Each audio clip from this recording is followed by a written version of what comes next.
Ingrid Bergman didn't come into the world with lights flashing or cameras rolling.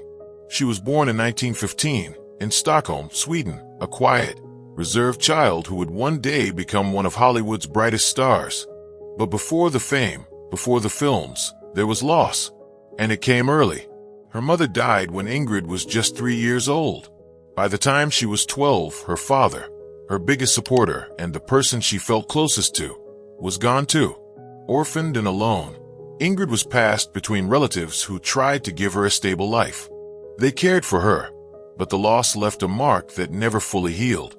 Her father had been a photographer, someone who appreciated beauty and the power of expression. Ingrid inherited that eye, along with a quiet strength. Growing up without her parents forced Ingrid inward. She didn't make loud demands or seek attention. Instead, she watched. She listened. She learned how people moved, how they talked, how they hid their feelings.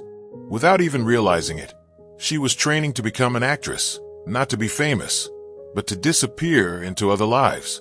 Acting gave her an escape from the sadness she couldn't express. At 18, she was accepted into Sweden's Royal Dramatic Theatre School, the same prestigious institution that trained Greta Garbo. Most students spent years trying to prove themselves. Ingrid stood out almost immediately. Her instructors didn't just see potential. They saw something rare, authenticity. She didn't overact. She didn't need layers of makeup or over-the-top costumes.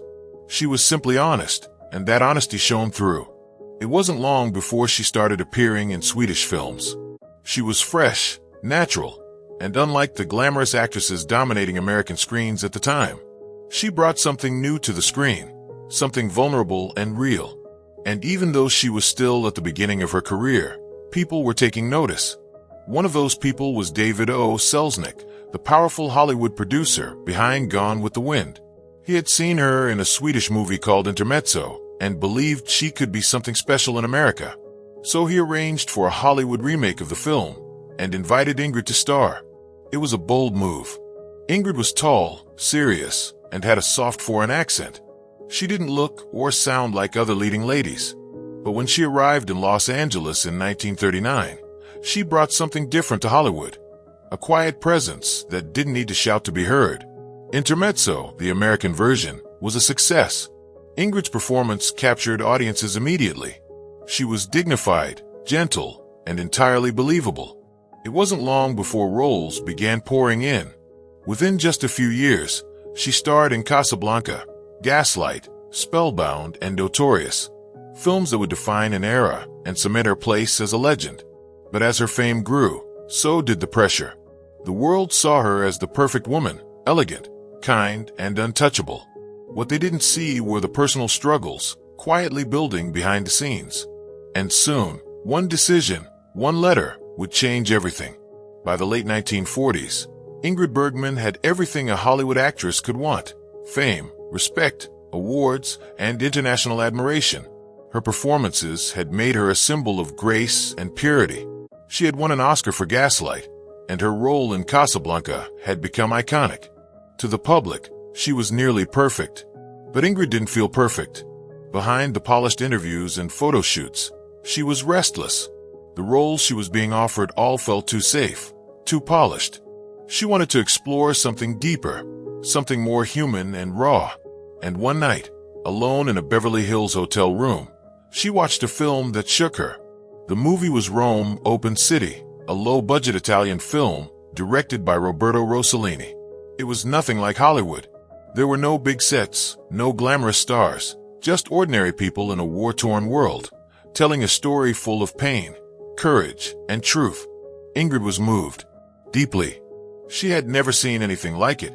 This, she thought, was the kind of work she wanted to do. So she did something no major Hollywood star had done before. She wrote a letter, by hand, a single page.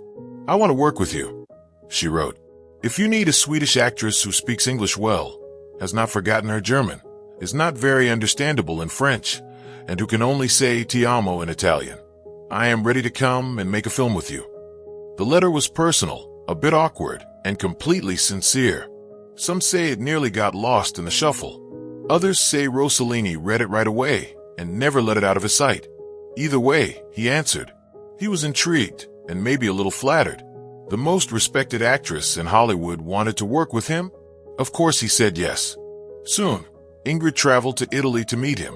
What began as a creative partnership quickly turned into something else. There was chemistry, strong, undeniable. And it wasn't just professional. The problem? Both of them were married. Ingrid's husband was Dr. Peter Lindstrom, a Swedish doctor. They had a young daughter, Pia. Rossellini was married too, but their connection was powerful. What started as artistic collaboration soon turned into a full affair. And then came the breaking point. In 1950, Ingrid became pregnant with Rossellini's child. When the news reached America, the reaction was explosive. Headlines screamed scandal. Newspapers called her immoral. Religious leaders spoke against her from the pulpit. And in an unprecedented moment, a U.S. senator stood up in Congress and called Ingrid Bergman a powerful influence for evil. Hollywood turned its back. Studios stopped calling. Letters of hatred poured in. Churches banned her films. She wasn't just criticized, she was exiled. But Ingrid didn't run from it. She didn't deny the relationship. She didn't issue a public apology. Instead, she packed her bags, boarded a plane to Rome, and walked straight into the fire, ready to face whatever came next. And what came next would be the most radical chapter of her life. When Ingrid Bergman stepped off the plane in Rome in 1950, she was no longer Hollywood's golden girl. She was a woman the world had turned its back on. The press called her a disgrace. Church groups condemned her. Movie theaters stopped showing her films. For most stars, this would have meant the end. But Ingrid wasn't like most stars. Rather than hide from the backlash, she leaned into it. With Roberto Rossellini by her side, she set out to create something completely different, something that didn't care about Hollywood's rules or America's judgment. Their first film together was Stromboli, shot on a remote volcanic island off the coast of Italy. There were no sound stages, no polished costumes, no script in the traditional sense. Ingrid played a refugee, lost, desperate, trapped in a life she didn't choose. The story was raw, the setting was harsh, and Ingrid's performance was stripped of all glamour. Audiences expecting another Casablanca were confused and disappointed. Critics in the U.S. dismissed it. Many people didn't even give it a chance. To them, it was just another example of how far she had fallen. But in Europe, and later among young filmmakers, Stromboli became something more. It was one of the early sparks of what would later be called art house cinema. It challenged traditions. It was bold. And it wouldn't have existed without Ingrid's courage to change. While the movie quietly built its legacy, the public kept focusing on the scandal. Ingrid had given birth to a son, Roberto Jr., while still legally married to Peter Lindstrom. American newspapers went wild. Her face, once a symbol of elegance, was now used to warn about immorality. In a devastating blow, a judge ruled that she was an unfit mother and gave custody of Pia, her daughter from her first marriage, to Lindstrom. Ingrid was heartbroken, but she stayed in Italy, determined not to be broken. She and Rossellini married in a quiet ceremony in Mexico and continued to make films together. Europa 51, Journey to Italy, and Fear. Each one was personal, often experimental, and far from commercial. They told stories of loneliness, spiritual crisis, and women searching for meaning. In these roles, Ingrid wasn't playing the saintly heroine. She was showing pain, doubt, and vulnerability, parts of herself the world had never seen. Off-screen, though, the pressure was building. The marriage had cracks. Their working styles began to clash. Rossellini was unpredictable. Ingrid was professional, used to preparation and structure. Their creative partnership started to fray. And then there was the constant media presence. The scandal never fully faded. They couldn't escape it, not in Rome, not in Cannes, not anywhere. The public seemed more interested in judging them than watching their films. By 1957, the marriage was over, but Ingrid didn't fall apart. She had faced rejection, ridicule, and personal loss. Yet somehow, she remained unshaken. If anything, she had grown stronger. And just when it seemed her career might be finished for good, Hollywood knocked on her door once more. By 1956, 7 years had passed since Ingrid Bergman had last stepped onto a Hollywood soundstage. In that time, She had gone from the most beloved actress in America to one of its most condemned. She had lost custody of her daughter, been denounced in Congress, and seen her name blacklisted by the very studios that once celebrated her. For many, it was assumed she would never return. But Ingrid never saw her exile as permanent. She hadn't apologized. She hadn't begged for forgiveness. Instead, she waited. And when the right opportunity finally came, she took it. Not for redemption, but for the work. The role was Anastasia, a film about a mysterious woman in post-revolutionary Europe, believed by some to be the last surviving member of the Russian royal family. Lost, forgotten, questioned, trying to prove she was who she claimed to be. The story hit close to home. Ingrid understood the character more than anyone else could. Like Anastasia, she had been erased by the public, forced to rebuild her identity in a world that no longer trusted her. And with quiet power, she poured herself into the role. The performance was magnetic, elegant, restrained, and filled with sorrow beneath the surface. When the film was released, even her harshest critics were forced to take another look. The Academy did more than just notice. They handed her a second Oscar. She didn't gloat. She didn't make a speech about her comeback. She simply walked to the stage, smiled, and said, "I'm very happy to be back." That was all. But Anastasia wasn't just about winning an award. It was about reclaiming her voice, on her terms. She had taken a beating in the press, lived through a scandal that might have ended most careers, and yet, here she was again, not begging for a place in the spotlight, just deserving one. Offers followed, but instead of falling back into old patterns, Ingrid became choosier. She returned to the stage, starring in Joan of Lorraine, and won a Tony Award. She performed in 5 languages. She collaborated with iconic directors like Alfred Hitchcock under Capricorn, Ingrid Bergman, Autumn Sonata, and Sidney Lumet, Murder on the Orient Express. Each role was different. Each one gave her something new to explore. The public opinion shifted, too. People began to admire her resilience. She had not only survived scandal, she had transcended it. And she had done it without compromise. She never played the victim. She never rebranded herself to fit someone else's idea of redemption. She simply kept working, quietly, professionally, and fearlessly. By the 1960s and 70s, Ingrid was no longer just a Hollywood actress. She was an international artist, respected across the globe. The roles became fewer, but more meaningful. She wasn't chasing fame. She was following truth. But just as she reached this new creative peak, a quiet threat appeared, one that no performance could hide from, and no strength could fully defeat. And once again, she faced it the only way she knew how, with grace and without fear. Ingrid Bergman was never someone who showed weakness. Even in her darkest moments, when she was blacklisted, when the world turned against her, she kept her head high and moved forward. So, when life handed her another test, she faced it with the same quiet determination. In 1974, while performing in The Constant Wife on stage in London, Ingrid discovered something she couldn't ignore, a small, hard lump in her left breast. She didn't make a public announcement. She didn't stop the show. Instead, she scheduled surgery in secret and returned to work as if nothing had happened. To the audience, nothing had changed. Behind the curtain, everything had. The surgery was only the beginning. The doctors confirmed what she already feared: cancer. Yet, even with the diagnosis, Ingrid refused to slow down. She continued to work, determined not to let the illness define her. For her, acting wasn't just a profession, it was life itself. In the late 1970s, she starred in Autumn Sonata, a deeply emotional film directed by Ingrid Bergman, no relation. The movie explored the complicated relationship between a mother and daughter, and Ingrid's performance was raw, vulnerable, and almost painfully real. What no one knew at the time was that she was fighting another round of cancer. She underwent a second surgery during the filming, then returned to the set with no complaints, delivering one of the most powerful performances of her career. Critics later called it a masterpiece, one of her greatest roles. Even as her health worsened, Ingrid kept saying yes to work.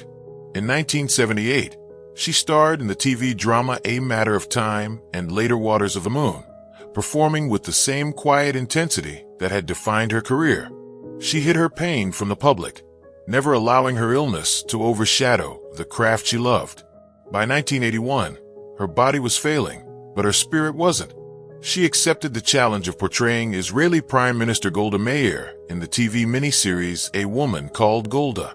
The production was grueling, and her appearance had changed. She was thinner, weaker, but her eyes still carried that unmistakable presence. Ingrid powered through the role with sheer determination, even filming scenes while in great pain. Her performance won her a Golden Globe and an Emmy, both awarded after her death.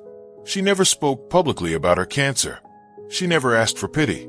For Ingrid, the disease was a private battle, not a story for the tabloids. Her philosophy was simple. I have always gone my own way, and I will continue to do so until the end. But the end was coming. The illness, after years of quiet resistance, was spreading faster. Her body began to betray her, first her lungs, then her spine, until even walking became difficult. And yet, her mind remained sharp, her heart still strong. The world didn't know it yet, but Ingrid Bergman was preparing for her final curtain call. By the early 1980s, Ingrid Bergman had given everything to her art, her youth, her health, even parts of her private life she would have rather kept hidden. But now, her body was failing her in ways that even she couldn't outwork. The cancer had spread. Her right lung had collapsed. Her spine had deteriorated so much she struggled to sit upright. Every movement was painful. Still, she refused to be defined by illness. She moved into a flat in Shane Gardens, a quiet, elegant corner of London that overlooked the Thames. From the outside, it looked peaceful. Inside, the reality was different. Treatments left her exhausted. Breathing became harder. Yet, she never let herself slip into bitterness. She read books, wrote letters, spent quiet time with close friends and family. She didn't want to be remembered as sick. Reporters and fans began to gather outside her building, hoping for a glimpse.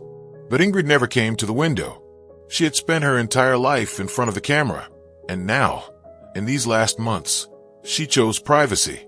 She had always been in control of how the world saw her. That wouldn't change now. In her final days, she was surrounded by those she loved. Her ex-husband Lars Schmidt came to be by her side. They had remained close even after their marriage ended. Together with her children, they spent quiet moments talking, laughing, remembering. They toasted her life while they still had her.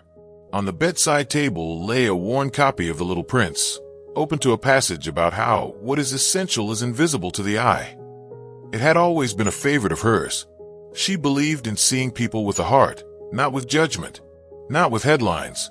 Ingrid passed away just after midnight on August 29, 1982, her 67th birthday. The timing felt poetic, almost cinematic. She had lived a life full of dramatic highs and devastating lows, and she exited the world with the same quiet grace that had defined her presence on screen. Her memorial was held at St. Martin-in-the-Fields in London. Over 1,200 people attended, actors, filmmakers, family, and fans. Readings from Shakespeare echoed through the church, and as the music began to play, a familiar tune floated through the air. As time goes by, the song had followed her since Casablanca. Now it said goodbye. Outside, chaos returned. The press swarmed the service.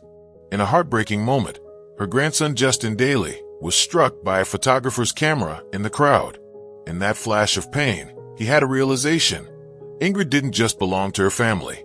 She belonged to the world, and she always had. But her story didn't end at the funeral. In some ways, it was just beginning again. New letters were being discovered. Unpublished interviews were surfacing. People were beginning to ask, not just what had happened to her, but why it mattered. Even in death, Ingrid Bergman refused to be forgotten. After Ingrid Bergman's death, the world paused, but only for a moment. Her passing made headlines, but the public memory of her remained split in two. To some, she was the star of Casablanca, the icon of Hollywood's golden age. To others, she was still the woman who had dared to live on her own terms, no matter the cost. For years, her legacy sat somewhere in between, honored, but not fully understood. But time has a way of changing perspective. As decades passed, interest in Ingrid's life didn't fade, it deepened. Biographers began to re-examine the scandal that once consumed her. Was she really immoral, or simply honest in a world that punished women for being anything but obedient? The answer became clearer with distance. What had once seemed shocking now looked more like bravery. And then something unexpected happened. Forgotten pieces of her story started to surface. Letters, long believed lost, began appearing in archives, estate sales, and private collections across Europe. Many were personal. Some were written to Roberto Rossellini, others to friends and colleagues. A few reportedly included quiet admissions about the pain of losing her daughter Pia, the isolation of public judgment, and the quiet regret that lingered long after the headlines faded. No one has confirmed all the letters' authenticity, but their existence reignited interest in the woman behind the image. Fans, historians, and even fellow actors began to look closer, not just at the scandal, but at how she had survived it. At the center of this renewed focus was her daughter, Isabella Rossellini. A star in her own right, Isabella had spent much of her life answering questions about her mother. In interviews, she began to speak more openly. "People always remember the scandal," she once said, "but they forget what came after. The work, the courage, the quiet dignity." She recalled watching her mother work through pain, travel the world, speak 5 languages, and command every room she walked into. Not with arrogance, but with confidence. She was never trying to prove anything, Isabella explained. She just wanted to be free.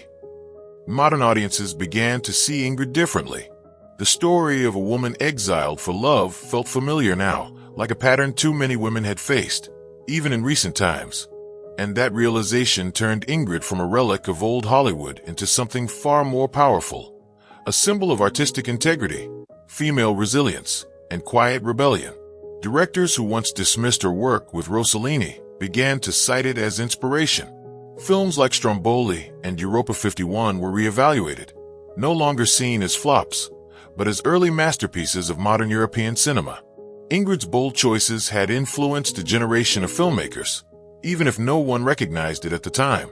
Her reputation, once shattered, had been slowly and silently rebuilt, not through apologies, not through press campaigns, but through the lasting power of her work and the undeniable force of a woman who never backed down.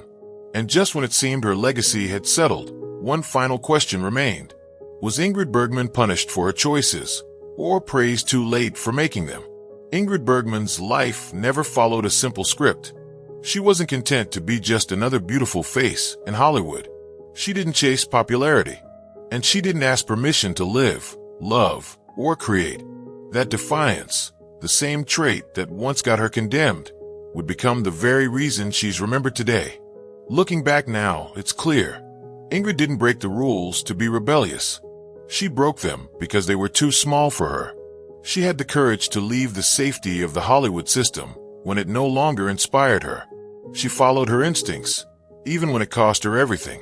She dared to love, even when the world demanded she be a symbol of virtue. And she kept acting, creating, and performing until her body physically couldn't go on. But even then, she never let anyone else write her ending. Today, her influence stretches far beyond the film she starred in. Younger generations of actresses name her as a role model, not just for her talent, but for her independence. Directors still study her performances, marveling at how she could say more with a single glance than others could with an entire page of dialogue. And scholars continue to revisit her life, discovering that the real story wasn't the scandal, but the survival that followed it. Her daughter, Isabella Rossellini, continues to carry the torch, not just as an actress, but as a thoughtful voice in defending her mother's legacy.